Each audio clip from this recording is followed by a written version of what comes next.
If you believe you are unlovable, you will constantly find evidence to prove it's true. You will find examples of people who have rejected you in the past and convince yourself that this proves you are not lovable. Sometimes the belief that we hold about ourselves isn't always accurate or helpful. For example, believing that you're unlucky might make you feel like a victim of fate, which can lead to learned helplessness. If you believe this, you'll likely interpret any new information you come across through this lens. So if you see a politician on the news behaving in a way that you perceive as corrupt, you'll think, "See, I told you they were corrupt." But if you were to see a politician on the news behaving in an honest and ethical way, you might just dismiss it as an isolated incident and not representative of the whole system. If so, you'll be able to see the world more clearly and make better decisions. You'll also be more open to other points of view and more willing to consider alternative solutions. Plus, you'll be better at spotting red flags in your relationships. So don't let confirmation bias keep you stuck. Take the steps today to start seeing the world more clearly. You'll likely interpret any new information through that lens. If your partner does something that you perceive as a rejection of you, you'll think, "See, they don't love me." But if they do something that shows they care about you, you might just dismiss it as a fluke and not representative of their true feelings. The key is to actively look for evidence that disproves your beliefs. That means taking a close look at your partner when they interact with other people. Do they treat their family and friends well? Are they caring and considerate? Do they show affection towards the people they're close to? If the answer is yes, then there's no reason to believe that they don't love you. Just because they haven't said the L word doesn't mean they don't feel it. Actions speak louder than words anyway.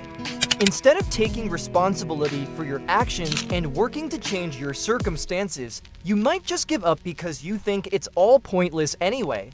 It also influences what information we seek out in the first place. So if you believe that your country's political system is corrupt, you're more likely to read news articles and watch TV shows that confirm this belief.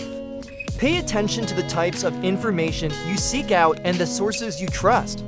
Then ask yourself whether this is because you genuinely believe these sources to be the most credible or whether you are simply reinforcing your existing beliefs. Once you've identified your biases, you can start to actively look for evidence that challenges your beliefs. This might mean reading articles from sources you wouldn't normally read or listening to podcasts with guests who have different opinions than you. It can be uncomfortable at first, but it's important to push yourself outside of your comfort zone if you want to break out of this cycle. You might even avoid watching the news altogether because you don't want to be confronted with information that challenges your beliefs. You might think, what's the point of trying when nothing ever goes my way?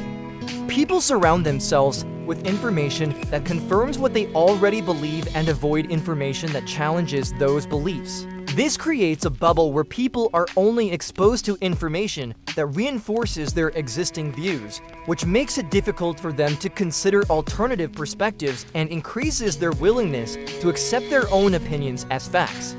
Even if it does go your way once in a while, you just convince yourself that it was dumb luck and not skill or anything you did that caused it. Maybe you'll see a couple holding hands and think, "See, they love each other and I'm alone.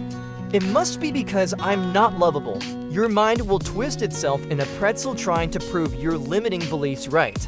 But what if instead you focused on finding evidence that disproves those beliefs? In this video, we explain how this mental shortcut works and how to start looking for evidence that proves your limiting beliefs wrong.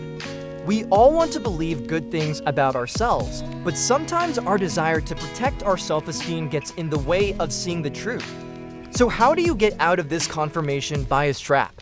Let's take a look at the science behind it. According to psychologists, this phenomenon is called confirmation bias, and it's the tendency to search for, interpret, favor, and recall information in a way that confirms or supports one's prior beliefs or hypotheses.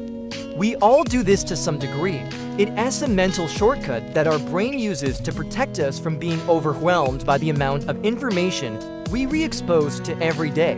By focusing only on the information that confirms what we already believe, we can ignore the vast majority of information that would otherwise be irrelevant to our decision-making. For example, let's say you believe that your country's political system is corrupt.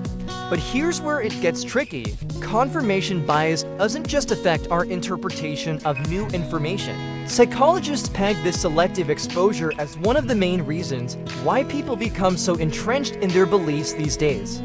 So how do you break out of this cycle? The first step is to become aware of your own confirmation bias tendencies. And don't just do this with your beliefs, apply it to your relationships, too.